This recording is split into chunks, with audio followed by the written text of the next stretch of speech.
I think the three takeaways for my session would clearly be that the way to look at digital has changed. Earlier, we used to call it digital marketing. Now, I think we are living in a digital age. With 120 million internet users, 800 plus mobile subscribers, I think the power of digital has gone way beyond just customer acquisition. It can be used for brand building. It can be used for information dissemination. It can be used for community building. It can be used for understanding consumer insights. And it can play a role of a catalyst across every single business endeavor of an organization. It gives you a lot of actionable insights. The other takeaway was that if you want to use digital for brand building, the approach cannot be the approach you use for conventional media, because both the platforms are completely different. So the key thing to remember in that is that content becomes the spinal cord of your approach, where you spend, if you're spending 100 rupees on digital advertising or paid media, 35 rupees of that should be spent on content creation, because it gives you a multiplier, gives you paid search at a cheaper price, gives you more engagements on social media, gives you free organic traffic. So the approach that you follow on digital advertising to build a brand online is very different than what you will follow on conventional media. And lastly, I think the last takeaway would be that it is important for every single part of the organization, every single department, to start leveraging digital for the business endeavors. Don't limit the use of digital only to the marketing department, because it is now we're living in a digital age where digital plays a role across the breadth and the width of the organization. Thank you. Good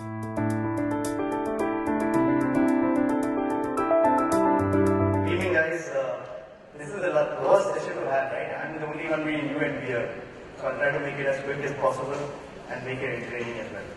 So a little background about me. I've been in the industry for 15 years. Only a slight surprise. What? Digital advertising 15 years? I said, yeah. Let me give you a story. So this was a 1,000 crore company chairman. I had a 3-hour pitch with him. The pitch was to need a website. So after 3 years, after 3 hours, he says Vivek, I'm convinced we need a website. And I was just about to say, yippee. He said, you know what, I'm not convinced for the time. Should we get it now? Should we wait for 5 years? I was all of 24 and I was wondering, it's like, what's happening nearly 30 by then? When you're 24, you believe your life ends at 30, right? So that was the story that I've had. It's 15 years of ups and downs. So somebody was telling me, a lot of people who are wanting to listen to this session. I said, we go through these phases. Genius, moron, and that phase has always continued. Right now, the genius phase is going on, but we know the moron phase will be just around the corner. So we have about 150 people. We focus on large enterprises. Our background has been we actually work for larger companies like TCS, Excel, Nopal, Newscom, and help them on what they should do in digital. This is the company that acquired us a couple of months back. So I have to show this slide, otherwise I now have a boss I have to report to. So this is the company that acquired us. It's one of the largest performance marketing companies in the world. I think when I start digital and when you take online best practices, I think it's very important to understand that digital has moved beyond just a lead generation game, right? It is now a part of a sort of it can act like a catalyst across all the business endeavors companies do. So before you even start thinking, I want to do digital marketing, I think it's very important to know what end objective that endeavor has for you. What do you want to achieve through that endeavor? So let me tell you some of the things that we basically have identified and seen which platforms have an inherent strength to achieve that business objective. So let's say you want to do customer acquisition. Now, customer acquisition, search per se, works very, very effectively. So a lot of your budget, majority of your budget should go towards search, because it allows you to target intent based on what the user is searching for.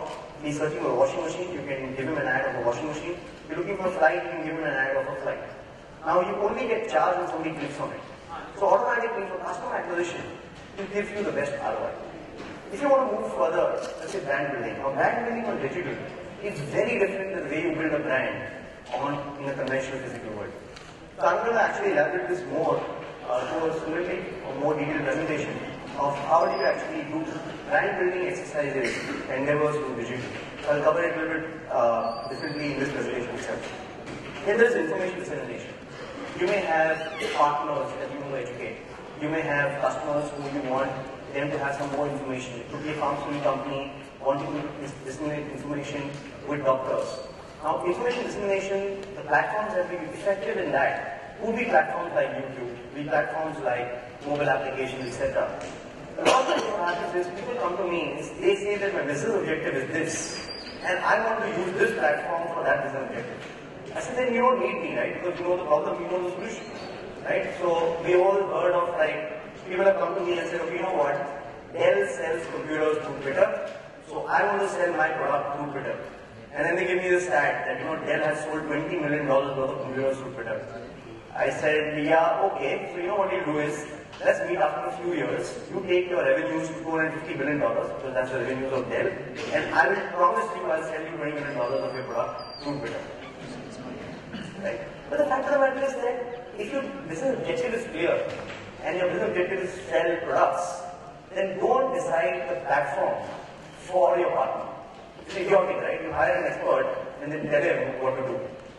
If you have a business objective, which is customer acquisition, use a platform which has proved itself over the last 10 years in the customer acquisition space. If your objective is information dissemination, then use a platform which is inherent strength in information dissemination. Right? Moving further, there are certain platforms that are very good for community building, for upselling, cross-selling, building a conduit with your customers so that you can basically, help that also build up a user base of a community. Communicating in that community is inexpensive. You can engage with them, you can pass on information to them. So any of the social platforms, whether it's LinkedIn, whether it's Facebook, do the job in that space. If you want to build a community, then these platforms have strength. Similarly, you take ORM or you take consumer insights. Sometimes I feel that I think knowing consumer behavior today has become much easier than any time before in the past of human history. Think about this, right? Whenever you type something on Google, that is exactly what you're thinking at this moment of time. If you see, Google is the closest man has ever come to creating a mind-reading machine. If you know what the world is thinking, 6 billion searches are being measured, you know what people are thinking. And if you take social media today, right, it's a database of actions. Whatever we do or we are about to do or we've already done, that's what we end up sharing on social media. So if you know what the world is thinking, you know what the world is doing, can you imagine the kind of actionable insights it can give you today about any business that you're in? You can actually predict trends. If you're a builder and you want to build green buildings, and you see the last 5 years, the searches for green buildings has gone up from 100 to 10,000. But building with swimming pool has gone from 100 to 50,000. Then you know that building a swimming pool in the building is a more effective strategy than building a green building. So at any point in time, you can actually know what the world is thinking. It almost feels like Nostradamus. When I log into search platforms, social media platforms, social media listening, I almost feel like Nostradamus because I know what's coming next. Because something has gone from X to 2X to 4X, I know 8X could be coming next. And that is what the power of digital is. I think the first thing you should do as marketers is look at this chart, have a very clear thing that what is it that I want to achieve. If I want to achieve consumer insights, then this is what I should use. If I want to achieve brand building, this is what I should use. Unless we do that distinction, then whatever exercise we do on digital is going to fail. Because if you try using Twitter for selling products, it's not going to give you ROI. Right? It's not the most effective platform for doing so. Let me start with some core tenets I've learned over the last 15 years. So we work with a lot of enterprises, and at all points of time, we've had this learning where sometimes I feel like, you should have these 10 broad tenets for digital. If you want to do digital advertising, these are the things you should keep in your mind. So let me elaborate some of them and tell you my reasoning why these tenets are important. So a lot of times I've had companies who work with us for 1.5 years, 2 years, before they spend their first dollar on digital. So they want this perfect blueprint to be created before they take the first action. The challenge digital is that a blueprint goes out of date before you complete it. If you want to start digital after your perfect blueprint is ready, then the loss opportunity for you is going to be huge. And this comes with a very simple background, right? The cost of failure in the online world is very, very small. But the cost of failure in the offline world is extremely severe. A marketing manager or a CMO can lose his job if he, screws up a $20 million advertising campaign. So there's only one chance you have. You want to get every single thing that you do over your career right. In digital, you can go wrong 100 times. So if one works, then that's where you put most of your other monies in, right? So that conditioning that we've gone through of cost of failure in the physical world, that is actually hampering our ability on digital. Because we're equating failure as something which is extremely negative, because we can destroy a career, while in digital, you can do small experiments. So, and in digital, you don't have a visibility, right? When you start walking with a compass, you know the direction is right. But if it's a clean road, speeding up. If there's a mountain hill, conserve your resources, there are rocks, and go slow, you know you can get injured. So those are the steps you will take when you go in a digital journey. Don't wait for everything to come right. It's never going to become right. I've been in the industry 15 years. I don't know what's going to happen tomorrow. Right? It's impossible for us to predict what's going to happen tomorrow. 5 years back, 7 years back, there was nothing called Facebook. So if I had a strategy and I took 5 years to create a strategy, then imagine where I would have been. And tomorrow what social media platform is going to be there, I don't know. But what is the basic tenet? If I want to build a community, I will leverage the platform which is most effective at that moment of time, because I know that community building is an objective. My objective is not to have a Facebook strategy. My objective is to monetize the community and build a community. Then you can never go wrong. Right? Because at the end of the day, all your objective is to build a community. Second thing is that so many times I have clients who have not done anything for 5 years, and then one day they wake up and they say, you know what, Vivek, we are going to be very, very serious about digital. This month we want to spend 1 crore rupees. So I said, like, you know what, at the cost of me actually losing out on that revenue, I don't think that's what you should do. You can't make up for no, let's say, action for the last 5 years by doing a big campaign today. The way to do digital is you have fire bullets. I don't know what's going to work. So what I would recommend is, let's fire 5 bullets for 25 lakhs or 5 lakhs each. Let's see which 5 lakhs works the best for me, works the best for you, and it gives you the ROI that you desire. Then when it works, or it doesn't work a little bit, you keep on recalibrating the bullet. Once it gets and hits the bullseye, then you push the pedal and put the mind of the organization behind it, and then go the cannonball. So that's the way digital has to be done. You don't know what's going to work. Sometimes data gives you results which are completely different than what you imagined they would be. So you fire a bullet, keep on recalibrating it. When it hits the target, that's the time to throw the cannonball. And that is something what every single digital strategy has to be made up of these kind of efforts. It has to be these small steps on the ones that work, put the mind of the organization behind it.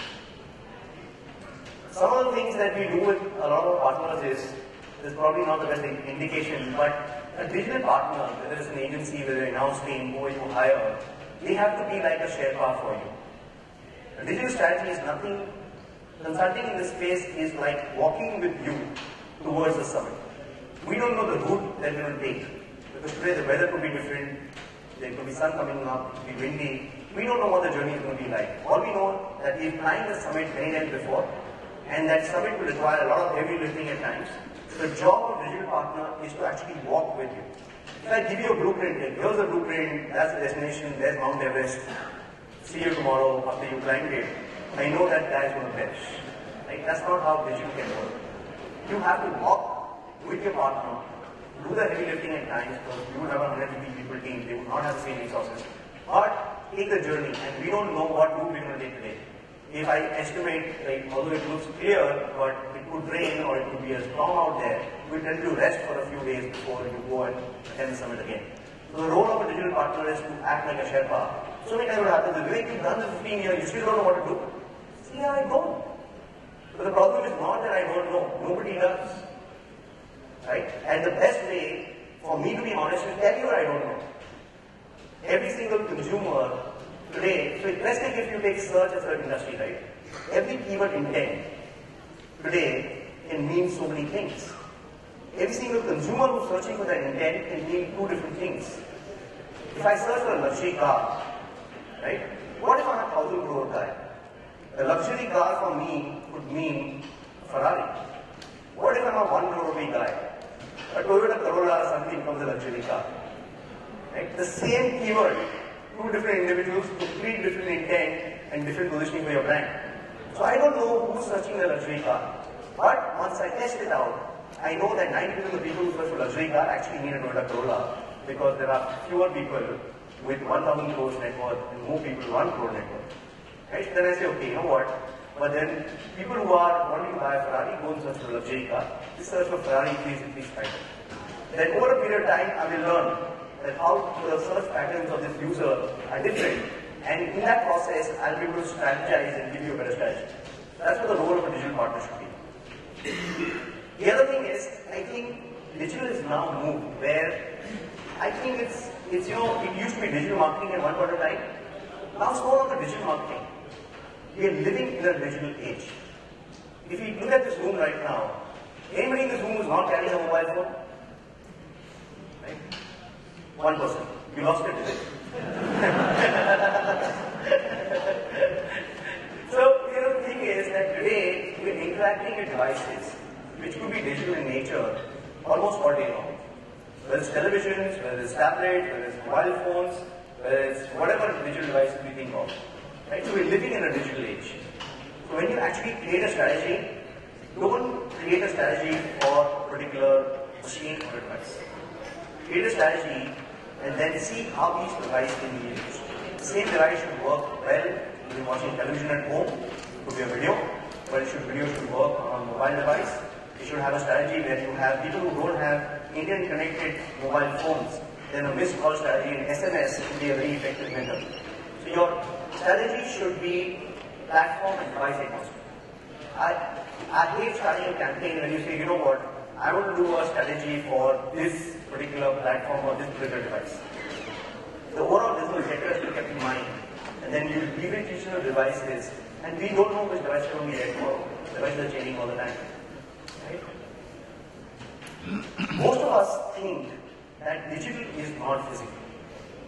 So we will do a digital plan, and we forget the day-to-day what we do in our offices, and what are the different business endeavors we do, and both of them can be managed very, very quickly. So time for digital is to go physical. So let me give you an example. I know clients who have 500 stores, and they want a Facebook strategy. So I told them, what we do is that you have this store, why don't we populate and give a phone camera to all your people. You think when a person walks out with that shoe or without that, the person clicks a photograph of that person with their permission.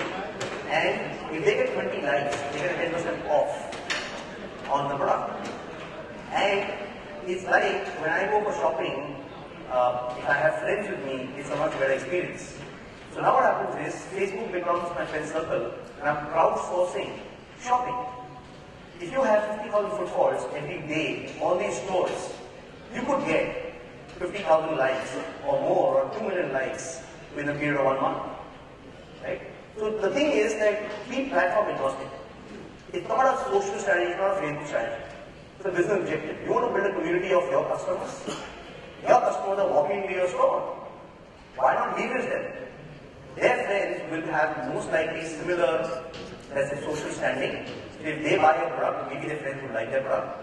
If they see that 3 photographs of 3 different shoes, say, this looks like a good collection, I must go to this place and buy shoes. So marrying digital and physical is very, very essential. I'm going for some rock concert tomorrow. One of my friends went to the Madonna concert a few months back, and every single song the Madonna played was from her latest album. Now the thing is, all people who like Madonna will be 30 plus. Songs they like will be Like La Bonita and Like a Virgin and Material Girl kind of songs. If he doesn't play any of those songs, what if the concert had an opportunity, when you buy a ticket, you get a social media ad. The 50 songs that Madonna has sung, you have a choice. And the top 10 songs which get played will be the ones which have been selected by the people who have actually bought the ticket. Right? So you can actually think of a lot of ideas by which you can make digital physical. Don't limit it to that, okay, this is a digital strategy and this is a physical strategy.